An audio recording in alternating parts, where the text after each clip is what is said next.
Estamos com um tema diferente hoje, não é? Os espíritas e o casamento.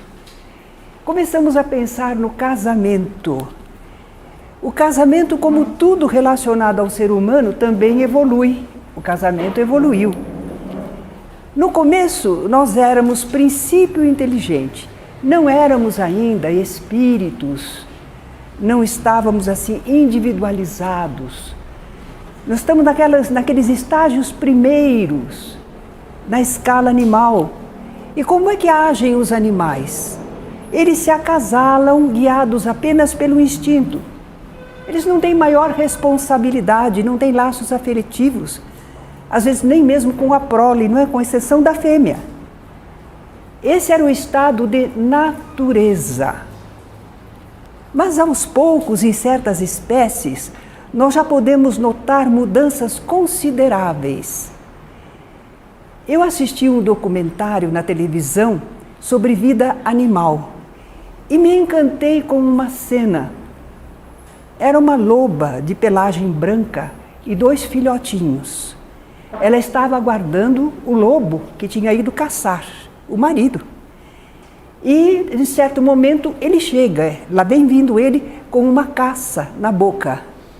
Ela vai ao encontro dele, toda abanando a cauda, festejando, mas ela segura o alimento, leva para os filhotinhos, e quando os filhotinhos ficam lá entretidos com a alimentação, ela se volta para o lobo, acariciando, esfregando o focinho nele, rodando ao redor, dando toda a demonstração de afeto, de alegria, porque ele voltou.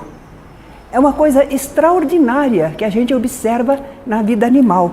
É isso que nós percebemos, essas mudanças consideráveis no relacionamento sexual dos seres.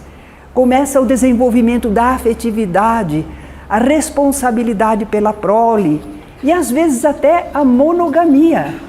Então aquele casal é estável. Dizem que os cisnes têm só um companheiro pela vida inteira. Tem até uma bela canção que diz que se um cisne morrer, ao outro ficará sozinho para sempre, não acasalará mais. Mas é quando o espírito atinge a escala humana que o seu comportamento sexual, aquele que ele trouxera das experiências corpóreas no reino animal, vai sofrer uma grande modificação. Bem, a força do instinto sexual ainda perdura em relação ao físico, mas o ser já desenvolveu a capacidade de amar, e essa capacidade está acima e além da necessidade sexual corpórea.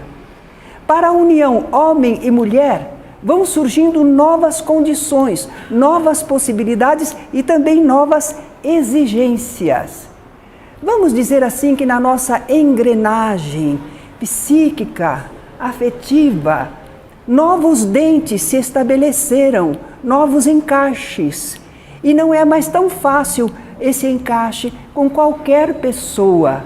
Poderemos talvez ter encaixe com várias pessoas, possibilidades de entendimento, de convivência. Não dizemos que, é claro, nós estamos no mundo e muitas vezes precisamos, pela expiação, pela prova, precisamos enfrentar uniões, casamentos, que nem sempre são os mais harmoniosos. Mas estamos falando fora isso, qual é a programação divina, não é? Os seres evoluíram, desenvolveram necessidades especiais, que nem todo mundo pode satisfazer, que não pode ter o encaixe suficiente. Há seres humanos que têm pouco desenvolvimento evolutivo, então eles seguiam mais pelo instinto quando se trata de casamento. Eles são quase como os animais. Eles não têm qualquer preocupação, não têm qualquer necessidade na estabilidade do par. Essas são uniões fortuitas, ocasionais, irresponsáveis, mas não nos servem mais. Para os seres que já alcançaram um certo desenvolvimento, elas não servem mais, elas não correspondem à necessidade profunda do espírito. Então elas vão sendo substituídas pelo casamento monogâmico. Nós saímos do estado de natureza. Agora nós estamos na fase da união permanente de um homem e de uma mulher. Esse casamento monogâmico, ele vai permitir que alcancemos realizações maiores, tanto para os cônjuges, como para os filhos e para a sociedade. Há toda uma estrutura e uma estabilidade com o casamento monogâmico. Porém, o casamento monogâmico, ao mesmo tempo, vai requerer do casal uma união e colaboração mais profunda e duradoura do que antigamente. O casamento monogâmico, para realmente se realizar, ser feliz, requer de nós um esforço, uma aplicação. Então, quando nós pensamos assim, que o casamento evolui através dos tempos, através da vida das criaturas, nós estamos percebendo que no nosso estágio evolutivo, que nós costumamos dizer que não somos assim evoluídos, que nós não temos o alcance das esferas maiores, de espíritos sublimes. Ah, sim, mas em relação à vida na Terra, nós às vezes somos os expoentes maiores. Somos aqueles que apresentam o maior grau de evolução em relação à humanidade terrena. E temos responsabilidade, sim, no casamento. Então, estamos examinando o casamento do ponto de vista da doutrina espírita, com o conhecimento que temos do ser espiritual, dos objetivos da nossa evolução.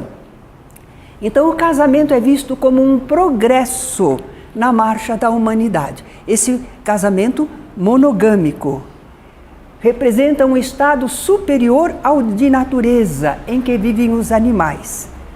É uma união não apenas física, ela tem um iniludível caráter e implicações espirituais. Porque vamos examinar. Um casamento monogâmico vai atender à afinidade. E não é a afinidade que une os semelhantes? Nós também podemos pensar nas expiações. Às vezes é uma necessidade nossa, espiritual, de estarmos expiando junto a alguém. Onde fizemos o mal, temos que fazer o bem para a nossa reparação, não é? Precisamos sentir as mesmas dificuldades e dores que infligimos a alguém.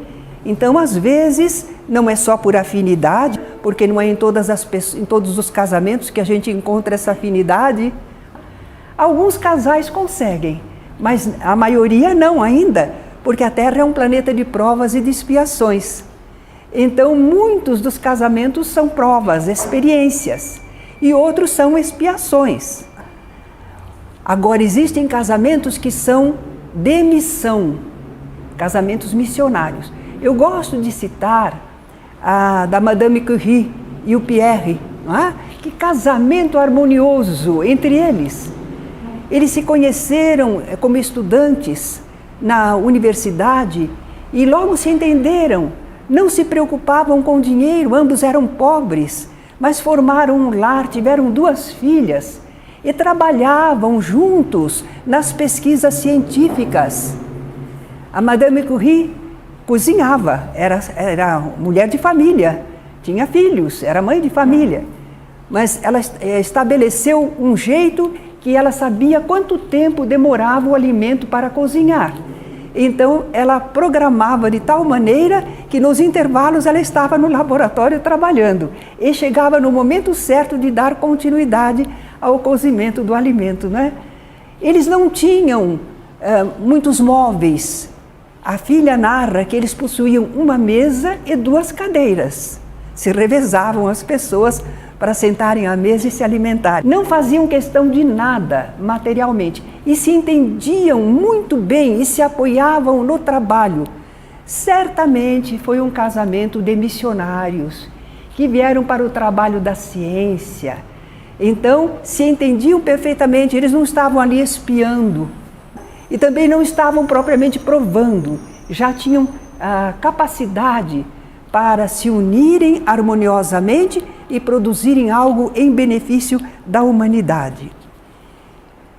quer que seja, quando os espíritos já têm possibilidade de escolha, de análise, esses casamentos são resultado de resoluções que tomaram na vida do infinito antes de encarnar.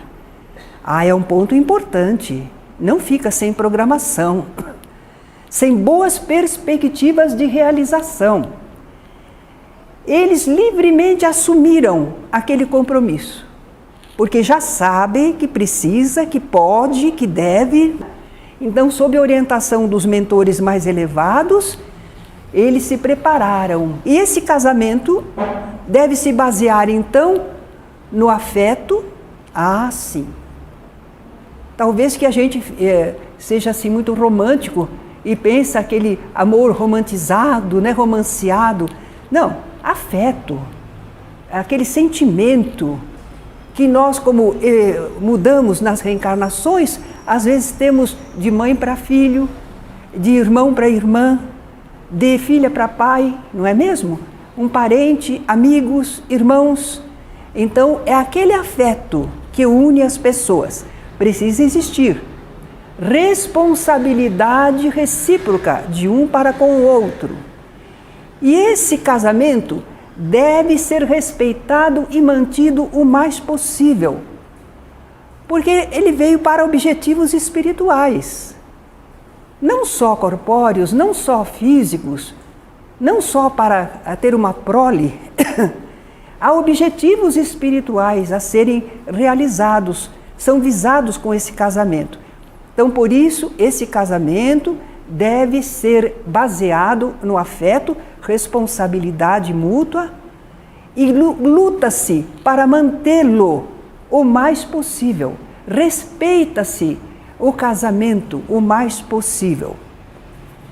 Então, qual é a nossa sugestão, o nosso aconselhamento em nome da doutrina espírita para as pessoas casadas ou não, que se empenhem nos seus compromissos conjugais com toda boa vontade, tolerância e devotamento? É uma tarefa. É também uma tarefa espiritual. Não é puramente física. Não podemos casar e descasar à vontade. Existem implicações espirituais, porque já não somos como os animais e temos certo grau de evolução na humanidade. Uma vez que existe casamento, a gente pensa também no divórcio.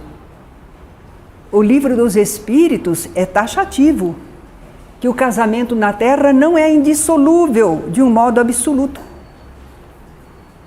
O Livro dos Espíritos foi publicado em 1857.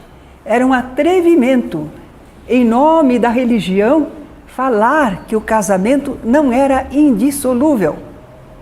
Foi realmente uma afirmativa temerária na ocasião. Mas por que o casamento não é indissolúvel de modo absoluto?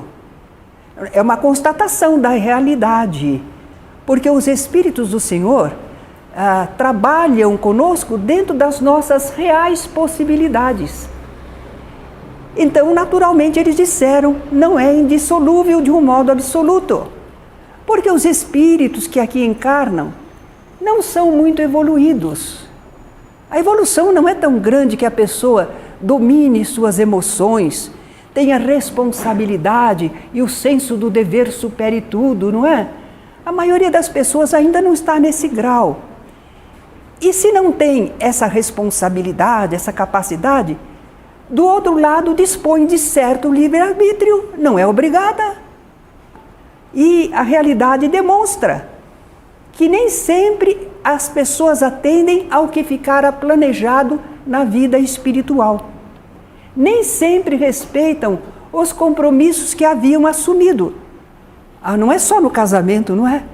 É em tanta coisa que a gente não chega a cumprir, se rebela, não aceita.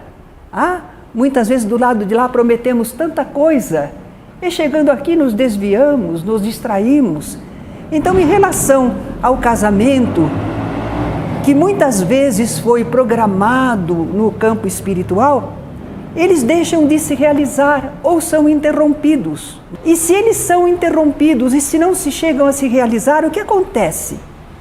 Nós vamos ter aí algumas uniões dissolvidas. E como ficam as pessoas? Desparceiradas. E aí ficam limitadas a nunca mais se unirem a ninguém. Será que Deus exige isso das criaturas, não é? Algumas uniões programadas não aconteceram. Porque as pessoas, alguém deles, mudou de opinião, mudou o caminho da vida. Então ficou alguém que não fez nada de errado, mas está sozinho. Então nós verificamos que podem vir a se concretizar uniões que não haviam sido programadas e casamentos programados não acontecerem. Se nós disséssemos é impossível a separação de um casal, o que poderia acontecer diante dessa realidade? Algumas pessoas sofreriam grandes danos morais e psicológicos. Haveria pessoas presas a um casamento torturante, a um comportamento do cônjuge completamente inaceitável, agressivo, em perigo de vida, não é mesmo? Então, naturalmente que nós temos que pensar que algumas pessoas, se fossem obrigadas a perdurar num casamento que tem condições realmente inaceitáveis, a pessoa poderia sair pela porta do suicídio ou poderia matar o cônjuge. Não teria equilíbrio para suportar e, ao mesmo tempo, não poderia sair dele. A sociedade diria que não pode desmanchar o vínculo. É preferível, antes disso, a separação. Por isso, então, que é preferível a separação.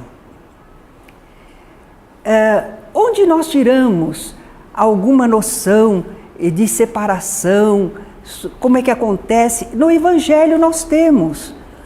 Eu fui buscar lá no Evangelho aquela questão do divórcio, está em Mateus capítulo 19, versículos 3 a 12. Alguns fariseus foram ter com Jesus e queriam experimentá-lo, saber se ele falava o certo ou não, se estava de acordo com a lei de Moisés ou não.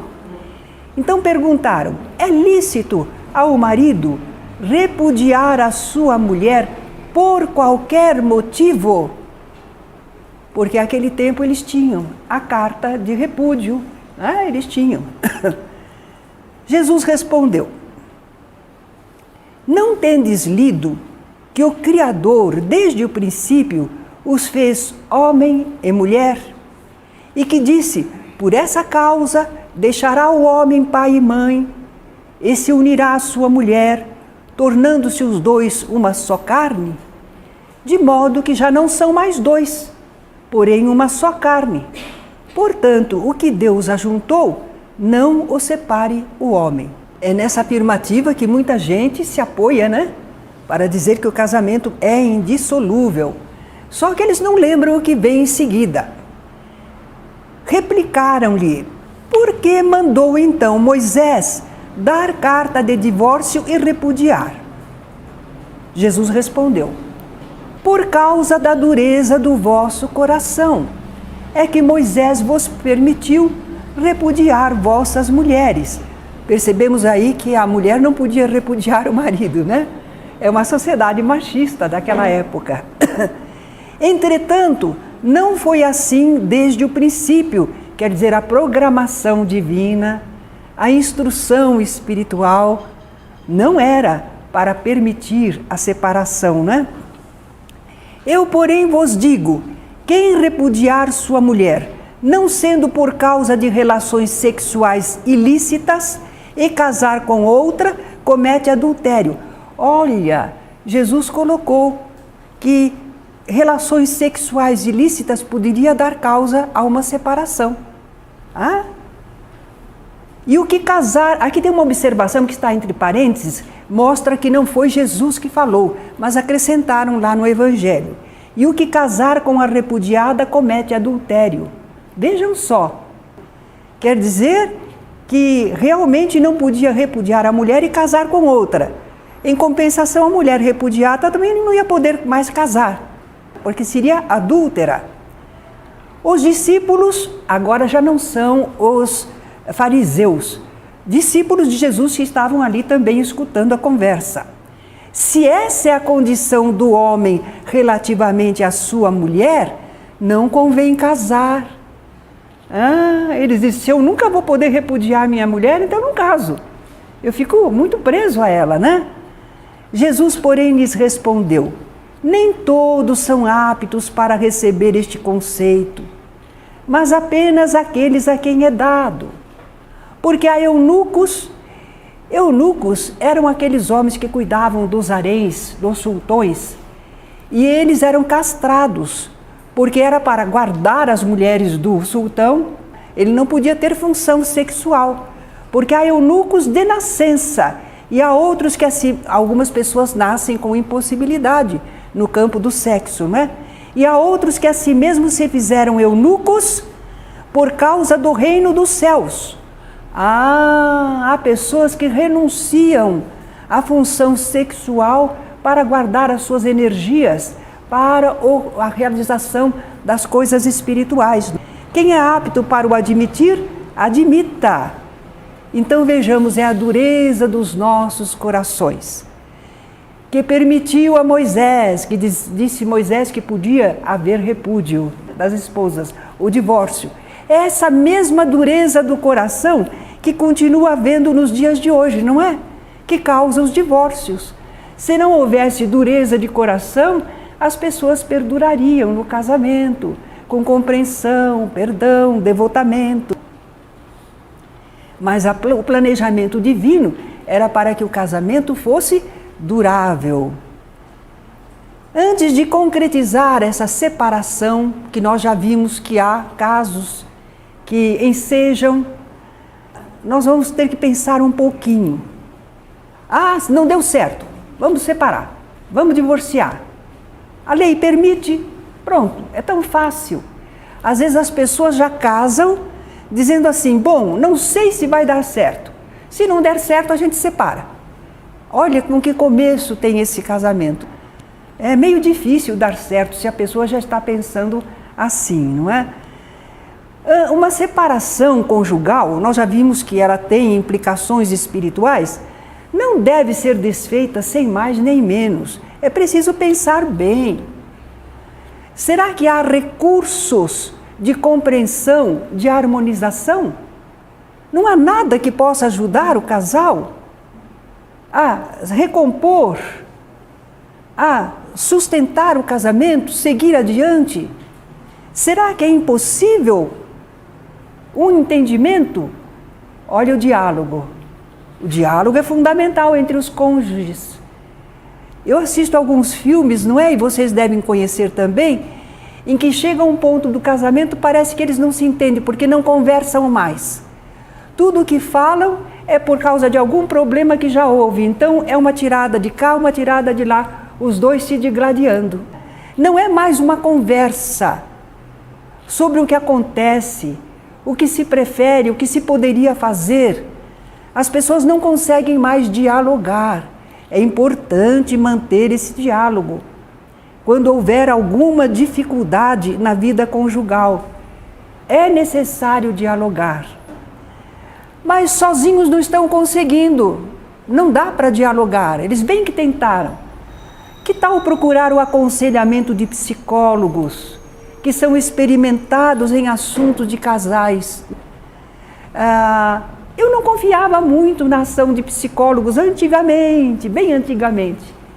Mas aconteceu um fato curioso. O meu sobrinho passava por umas situações assim. 2 anos ele ia bem, formidavelmente bem em tudo. Daí a pouco ele dava uma modificação de vida sem justificativa. E nós o levamos a um psicólogo, que não o conhecia, era a primeira vez que via. E ele perguntou ao meu sobrinho se queria, porque meu sobrinho já tinha perdido a mãe aos 8 anos de idade, né? Então nós tias é que acompanhávamos. Ele perguntou, você prefere sozinho? Sua tia pode ficar? Ele disse, pode ficar, minha tia. E aí o psicólogo fez só uma pergunta para ele. Só uma. Seu Ivan, o que é importante para o Senhor neste mundo, nesta vida? O que é importante para o Senhor? Meu sobrinho pensou um pouco e falou: minha mulher e minhas filhas. Olha que resposta, não é? Ele não falou os tias, não. Minha mulher e minhas filhas. Isso era o importante para ele. Aí esse psicólogo falou: então está resolvido, seu Ivan. O senhor tem que dar toda atenção à sua mulher e suas filhas, porque isso é importante para a sua vida. É fundamental para o seu viver, para o seu equilíbrio. Não há outra coisa a fazer, seu Ivan. É só isso. Acabou a consulta. E o meu sobrinho endireitou. Impressionante. Como é que foi no ponto? E que às vezes a gente não consegue falar estas coisas. Então passei a acreditar nos psicólogos. Meditação, oração, reuniões de assistência espiritual. Será que estamos sendo vítimas de alguma influência espiritual perturbadora? Ora, isso pode acontecer. Nós sabemos que atraímos espíritos que são adversários nossos, de encarnações anteriores, ou às vezes alguém que é muito afeiçoado a um dos cônjuges. Esse espírito não gosta de ver aquela pessoa unida a outra, porque ainda há espíritos egoístas, é claro, não é? Então, espíritos não evoluídos e ficam interferindo nas ondas mentais, nas sugestões. Então, recorrer à meditação, à oração, buscando comunhão com o mais alto e buscando reuniões de assistência espiritual, para ver, não vamos pôr toda a culpa nos espíritos não, né? Pelas nossas dificuldades de relacionamento, mas pode haver, às vezes, presenças perturbadoras, desagradáveis, provocando desarmonia no casal. Vamos dizer que se fez de tudo. O casal procurou de todos os recursos. Agora não, nós não podemos, não tem jeito. Nós temos que aceitar, temos de nos separar, não conseguimos conviver, não conseguimos nos suportar.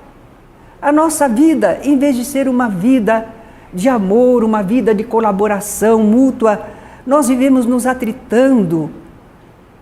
Eu sei que algumas pessoas falam assim: e os filhos são infelizes quando os pais se atritam. Nesse ponto eu discordo. Porque se vocês perguntarem às crianças: você quer que seu pai e sua mãe se separem porque eles brigam muito? Ele: não, deixa eu brigar, mas que fique com a gente. Não é pelas crianças, não perguntaram às crianças, porque as crianças vão preferir que mesmo brigando os pais estejam juntos. É importante para a segurança psicológica delas, para a parte afetiva. Mas vamos dizer que eles estão realmente precisando se separar. O casal acha que não tem mais jeito. Nós estamos pensando então, se essa separação está se tornando necessária, vamos dar um tempo, não é? Vamos dar um tempo, separa, mas não começa outra união logo, não. Porque muitas vezes quando a gente separa e fica longe um tempo, dá aquela saudade, os problemas que a pessoa causava ficam um tanto esquecidos e a presença agradável a gente começa a sentir de novo. Então dá um tempo, calma, separou, está separado, estamos separados, estamos dando um tempo, mas as pessoas não fazem isso. As pessoas assim que se separam, e eu não estou levando aqueles casos em que a pessoa se separa porque já está com outro interesse, não. Estou pensando nos casais sinceros, não é, entre si. Eles estão se separando, mas há orgulho, há coração ferido, não é, por alguma coisa. Então, quando está separado, diz: ai, quanta coisa que eu posso. Tem tanta gente interessada em mim. Ele vai sofrer, ela vai sofrer, porque eu vou encontrar alguém. E a pessoa faz isso de um modo impensado. Ela não avalia a profundidade da coisa e se compromete. Aí o outro lado endurece. Sim, porque teve ciúme sim, mas também teve raiva. E aí não foi possível mais a conciliação, porque alguém foi precipitado. Então dá um tempo mesmo, calma, cada um para o seu lado, continua orando, continua pensando no bem, procurando fazer o que é possível de bom. Agora, se o divórcio acontece mesmo, deram o tempo, mas não adiantou. Não adiantou. Passaram 6 meses separados e não adianta. Não há mais o vínculo, não sentem mais amor, não se compreendem mais, não querem mais ficar juntos. Será que Deus obriga a pessoa? Não. Deus é amor e onde há o Espírito do Senhor, aí há liberdade, não é? Então o divórcio acontece. Houve a separação. Se aquele casamento terminou, acabou o objetivo espiritual? Não for alcançado. O objetivo espiritual dependia do trabalho dos dois, da perseverança dos dois, até chegar a um termo. E não chegaram, interromperam. Então o objetivo espiritual ficou adiado. Nós podemos fazer isso. Não, nesta encarnação não faço isso. Ah, nesta encarnação vou cuidar de mim. Pode, você tem livre-arbítrio. Mas os problemas espirituais continuam lá. As tarefas não feitas. Então, nós sabemos que na reparação é fazer o que foi omitido, o que não se fez, um dever que não se cumpriu. Então, eis aí, um dever que não se cumpriu, terá de ser retomado em outra oportunidade, às vezes em outra encarnação. Ah, tudo bem, eu deixo para outra encarnação. Mas não é igual, porque na outra reencarnação, o que será que aconteceu com o cônjuge abandonado? O cônjuge faltoso quis porque quis e foi, muito bem. E o que aconteceu com o cônjuge abandonado? Como ele se sentiu? O que complicou na vida dele? Qual a mágoa que ele guardou? Você vai se reencontrar na próxima encarnação, sim, sim.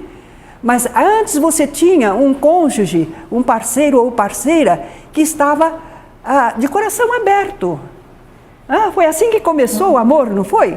De coração aberto um para com o outro. Mas agora não. Quando encontrar, pode ter até uma atração física, mas por baixo está uma resposta, uma agressão, um desejo de maltratar. E que a pessoa diz, não fiz nada agora. Agora você não fez, mas você deixou a pessoa lesada. E agora você tem que restituir a essa pessoa a confiança, a boa disposição. E às vezes vai uma vida inteira. Mas ainda bem que Deus não nos condena e nos dá a oportunidade de conviver novamente, não é? Fazendo agora aquele bem que antes não quisemos fazer. Então, ressentimento, desconfiança é muito difícil de nós convivermos, mas precisamos, porque causamos aquela desconfiança, causamos aquele ressentimento.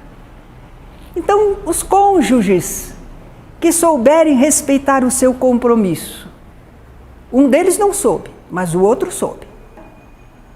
Esse está liberto de responsabilidade maior. Ele cumpriu a sua parte direitinho, ele está liberto. Se ele souber não guardar ressentimento, mágoa, souber perdoar, libertar-se na mente, está muito bem esta pessoa. O outro é que ficou complicado nesse caso. Agora, se os dois souberem manter o casamento, é um grande ganho, é uma vitória, é um resultado espiritual maravilhoso. Quando o casal se tolera e ajuda mutuamente, porque não vamos pensar que nós somos assim tão merecedores já de termos um casamento de almas gêmeas. O Newton Boechat, um expositor espírita, é que dizia que a gente casa esperando um casamento de almas gêmeas e acaba num casamento de algemas. Muito interessante. Então, mas se o casal soube conviver, se apoiou, se tolerou, se ajudou mutuamente, as provas e expiações que vieram, eles suportaram, cumpriram bem os seus deveres junto aos filhos. O que acontece com essas duas almas? O que acontece com esses dois espíritos? Ora, eles desenvolveram em si, um para com o outro, laços de confiança e estima. Esses laços invisíveis, mas duradouros. Como é que a gente chegou a estabelecer amor? Através de vidas assim, convivência em diferentes situações, no casamento também. Os dois são parceiros, se ajudam um ao outro, confiam um no outro, se apoiam em tudo e veem a felicidade de realizar uma vida familiar. Veem os filhos, os netos. Então eles sentem a satisfação do dever cumprido. E eles estabelecem laços de amor entre eles e os filhos. Então eles, na vida espiritual, quando desencarnarem, eles olham um para o outro e se sentem bem um com o outro. Se sentem afetivos, se sentem confiantes, porque eles sabem, essa pessoa é digna de confiança. Eu convivi com ela. Da mesma maneira o outro. Então se estabelece um laço de amor, de confiança, como muitas vezes a gente ainda não tem aqui na Terra. Não há dúvida, um confia no outro, porque eles viveram uma vida inteira e foram fiéis uma vida inteira. Então no mundo espiritual eles estão unidos de modo amigo e feliz. Eles foram felizes aqui unidos e são felizes na vida espiritual. Não estou dizendo que eles vão ficar juntos como casal pela vida eterna. Não, porque nós sabemos que existem outras necessidades de estudos, de desenvolvimento intelectual ou afetivo, ou serviços na humanidade.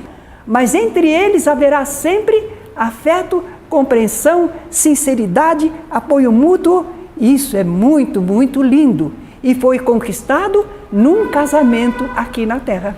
Uma vez que nós falamos sobre o casamento, agora nós precisávamos dizer da forma social ou religiosa do casamento. Porque não existe propriamente instruções, não é? O espírita não sabe o que ele vai fazer quando chegar a hora de se casar. Porque existem as normas sociais, existem os costumes sociais e das religiões dominantes. E como é que o espírita vai casar? O que será que faz? Será que ele casa no centro? Será que precisa vir espírito para provar o casamento dele? O que será que faz? Então nós estabelecemos aqui umas perguntinhas, uns exames de situação.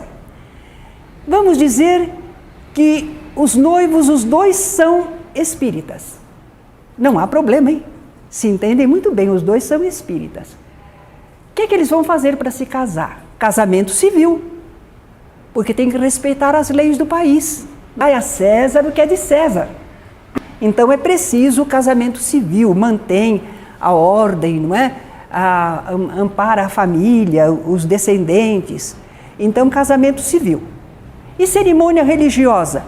Não tem cerimônia religiosa, porque as cerimônias religiosas sempre tem um sacerdote para dispensar a graça, a concessão da bênção. Nós não temos. Então não há cerimônia religiosa. O Espiritismo procura nos libertar das exterioridades. Essas coisas são exteriores. Não há. Mas o centro não podia fazer um casamento para a gente? Faz lá uma cerimônia para a gente. Afinal de contas, a gente não é mais animal, né? Se une assim. Como é que é? Né? O centro não pode fazer? Não, a sociedade espírita, a casa espírita, o centro, não deverá realizar casamentos, nem na sua sede, nem na casa dos noivos, nem em nenhum outro local. Então não há aspecto espiritual no casamento do espírita. Espiritualidade, claro que há. A espiritualidade está presente em tudo. E nós vamos então lembrar o casamento de Mário e Antonina. Casamento de Mário e Antonina, como é que aconteceu? Está no livro Entre o Céu e a Terra. É de André Luiz, psicografado por Chico Xavier. O que aconteceu? Eu acho essa história linda. Se não me engano, é mais ou menos assim. Havia um enfermeiro solteirão e havia uma senhora viúva com filhos. Eles eram espíritas, frequentavam o mesmo ambiente. E esse enfermeiro solteirão talvez sonhasse se casar. O ideal, ter filhos, tudo.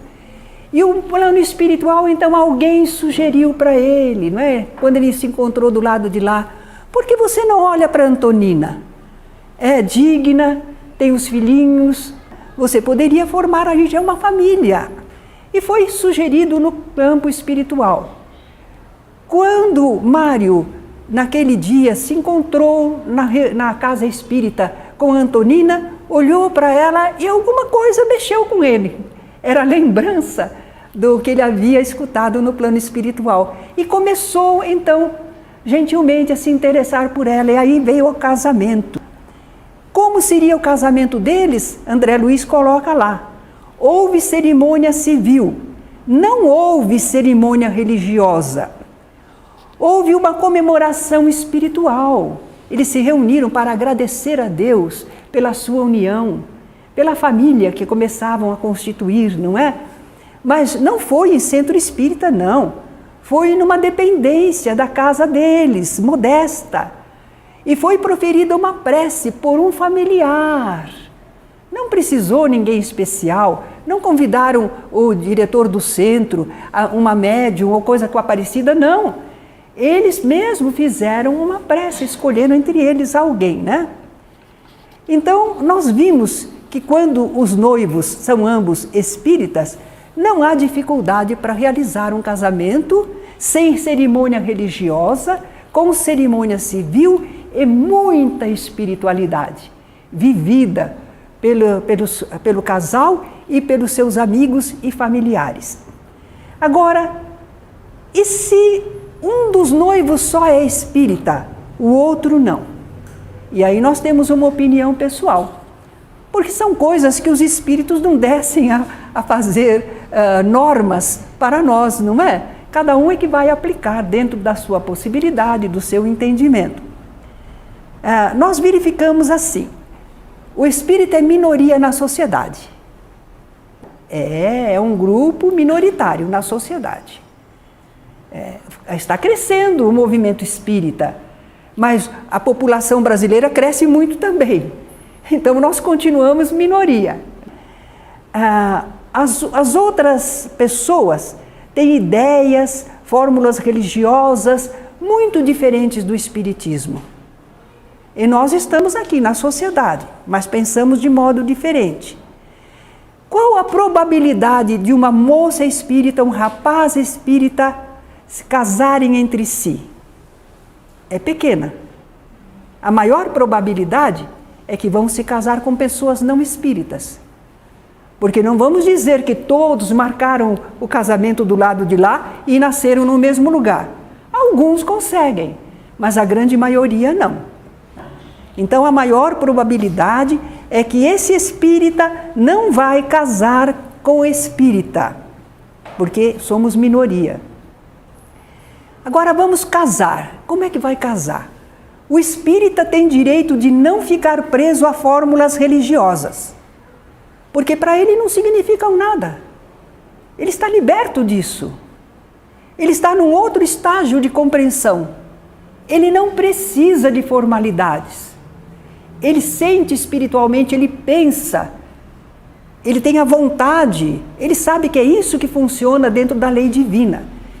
Ele está muito ligado à vida espiritual, mas não precisa de nenhuma demonstração exterior.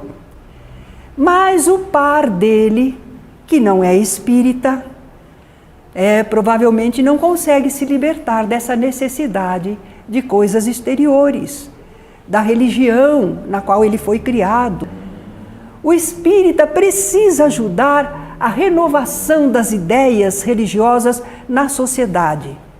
E se ele sempre ocultar o que ele sabe, o que ele sente, o que ele entende, ele não contribui. Se ele ceder sempre aos costumes religiosos, ele não vai ajudar nada a mudar. Mas, quando o par escolhido for de outra religião, ele precisa pensar no outro.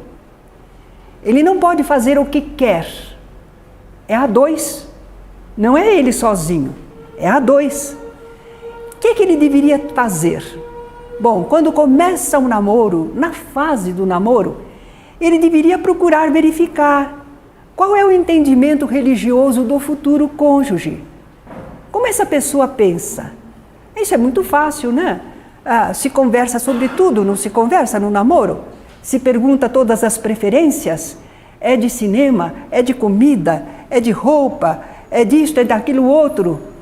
E por que não surgir uma conversa em torno de preferências religiosas, espirituais? Quem sabe a pessoa apresenta possibilidade de aceitação das ideias espíritas, não é? Se houver possibilidade, o espírita jeitosamente vai procurando interessar a pessoa nas coisas espíritas. Oferece um livro, numa certa oportunidade comenta algo. Não pode ser chato, não pode querer fazer doutrinação da pessoa, mas há muitos meios. E se ele verifica que, ele ou ela, né? Essa pessoa é simpática, é agradável, tem várias qualidades, mas, meu Deus, no campo espiritual é fechado. Não entende nada e não quer saber de nada. É bem materialista mesmo. Ai, eu vou me unir à pessoa. Eu não posso querer que ela mude depois, ela é assim. Estou sabendo como é que é. E aí, então, analise se os fatores de união persistem ou se é preferível não levar adiante o namoro. O quê? Vai desmanchar o namoro? Ué, desmancha o namoro por coisa tão insignificante? Não é? Certas preferências, não gostei. Então, conversa a respeito. Agora, se apesar da diferença, não está de olhos fechados, está percebendo a diferença, mas o coração tem razões que a própria razão desconhece. Então há ligações espirituais, há ligações afetivas. Então, apesar da divergência religiosa, aqueles laços afetivos, compromissos espirituais, levam a pessoa a se casar. Muito bem, ela vai se casar com aquela pessoa que não é espírita e às vezes não tem abertura para o entendimento dela. De que forma ela vai fazer esse casamento? Se o parceiro não espírita tiver sincero fervor na sua religião, e nós dissermos, vamos nos unir, vamos casar no civil, no religioso não. O que acontece para a pessoa? Ela se sente em pecado. Não posso. Dentro da minha religião, eu tenho que receber a bênção de Deus, e é através do sacerdote, e é num sacramento. A pessoa entende assim, pensa assim, acredita assim. Ela vai se sentir em pecado, traumas morais. E o espírita? O espírita está mais livre disso tudo, né? Dessas injunções. Então ele poderá aceitar a forma externa de casamento da religião do cônjuge. Para ele é indispensável. Para mim, não precisaria. Tudo bem. Então tolera, deixa. Não, pera lá. Tem limites para essa tolerância. Às vezes o parceiro não tem sinceridade na religião, é apenas rótulo, convenção social, é só para aparecer para os outros, porque para ele mesmo não faria diferença. Não é uma pessoa religiosa de verdade. Eu acho que aí no caso o espírita tem mais direito, porque o espírita participa de um grupo religioso, ele segue certas normas, e ele teria que se forçar para aceitar certas coisas. Então, realmente, o espírita teria direito de forçar um pouquinho a situação. Não, para você não é nada, mas para mim é. Nós vamos contar um caso verdadeiro aqui da nossa casa. A Julieta, nossa companheira, que é da diretoria, a Julieta era jovem, alta, elegante, loira, mas ela não estava achando um parceiro, um namorado. Ela olhava um rapaz e o rapaz olhava para ela, mas ele era cursilista na Igreja Católica e sabia que ela era espírita, praticante. Um olhava para o outro olhava para o mas não se aproximavam. Mas foram ficando sozinhos. Um dia ele corajosamente se aproximou. E eles se deram muito bem, mas se deram muito bem mesmo, o namoro progrediu. Aí chegou o problema do casamento. E a Julieta, naquele tempo nós duas éramos jovens, ela veio conversar comigo. Porque ela dirigia a evangelização da infância. Ela era espírita bem conhecida. E agora, ele é cursilista, católico de sentimento, de verdade. Ele precisa casar na igreja, senão ele está em pecado. E ela conversou comigo. Aí então eu conversei, eu disse assim, olha, você está mais livre. Muita gente não vai compreender, não vai entender, vai boquejar. O pessoal é assim mesmo. Agora veja o que você está fazendo. Você pode, então, dispensar a certa reserva e você vai aceitar casar com ele. Mas espera lá. Como é que você vai casar com ele? Será que você vai ter que se batizar, confessar, comungar? Esses são atos, sacramentos individuais. E você tem direito de não se submeter a isso. Como é que você vai fazer? Você tem que conversar. Conversa com ele. Procurem um sacerdote compreensivo. Falaram com não. Você tem que fazer uma série de coisas para poder casar com ele. Ela não podia. Mas encontraram outro sacerdote que disse, como não? Vamos impedir a união de duas criaturas que se querem bem por algumas formalidades? Não, eu faço uma cerimônia bem singela. Não exijo nada de você. A senhorita Julieta, não exijo nada de você. Você simplesmente vai comparecer ao lado dele. Ele sozinho não pode casar, não é? Então você dá o braço para ele e vocês vão se casar. E ela casou assim. Uma reunião só com alguns familiares, não é? Com aquele sacerdote compreensivo. Agora é interessante, porque ele não entrava no centro, mas ele trazia ela até a porta do centro e ia para a igreja assistir missa no domingo de manhã. Quando terminava a missa, ele ficava esperando por ela lá fora. Esperava, um dia ele entrou. Ele entrou lá no salão, sentou lá no finzinho e viu que era sobre o evangelho, a palestra do domingo, gostou. Mas por que ele fazia isso? Ele teve coragem de entrar? Porque no lar eles faziam o evangelho, o estudo do evangelho. E ele ficava encantado com ela demonstrando conhecimento. Como é que se interpreta o evangelho? O que quer dizer esta passagem? Ele dizia, onde é que se aprendeu isso? Ela dizia, o evangelho segundo o espiritismo. Então ele foi ficando assim já modificado, interessado, vendo que havia qualidades naquela religião. Por isso ele entrou no centro. E hoje ele é o tesoureiro da casa há muitos anos. Agora, em compensação, se houver intolerância, isso foi em Piracicaba. Eu conheci a jovem de Santos. Ela era filha de portugueses que tiveram essa filha quando eles já estavam com mais idade.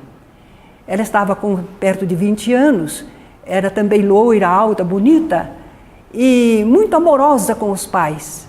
E os pais muito católicos. E lá em Piracicaba ela gostou do rapaz, e o rapaz também gostou dela, que dirigia a mocidade de lá. Mas ele foi taxativo. Não caso na igreja. Você tem que me acompanhar. Eu não entro na igreja.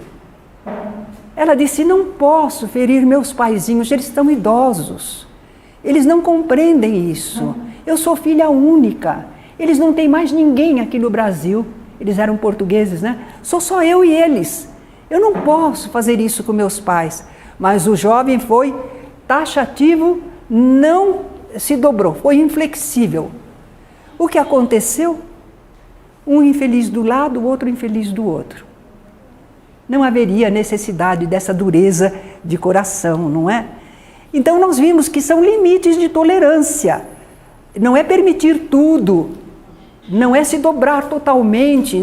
Deixa assim, é bom, todo mundo faz. Não é isso. é que nós estamos querendo abrir um caminho novo na humanidade. Não é só, por exemplo, quando nós damos uma ajuda a alguém, não é só quando nós mostramos um comportamento correto, que não acompanhamos coisas erradas, é também quando nós demonstramos na parte religiosa, na atividade religiosa, um procedimento que é sincero, que é cheio de fervor e que não depende de exterioridades. Isso também é um ensinamento para a humanidade, é um exemplo para a humanidade. Por isso é que o espírita não vai cedendo tudo. Claro que ninguém está aqui para fiscalizar, o espiritismo jamais fiscaliza ninguém, não há fiscais saindo atrás das pessoas para ver como estão se comportando. É a nossa consciência. Diante de Deus, cada um faz o melhor que pode, segundo a sua família, segundo a sociedade que encontra, segundo suas necessidades. Estamos falando de um procedimento ideal. Qual seria o melhor? E o vestido branco? Gente, o vestido branco tinha um significado antigamente, um simbolismo grande, da virgindade, da noiva. Mas o mundo mudou muito e nós vemos artistas que já tiveram vários casamentos e se casam de branco, não é verdade? Isso perdeu aquele simbolismo, se tornou um costume social, é uma questão de tradição, de moda. O vestido branco não tem a ver com religião, nem na Igreja Católica.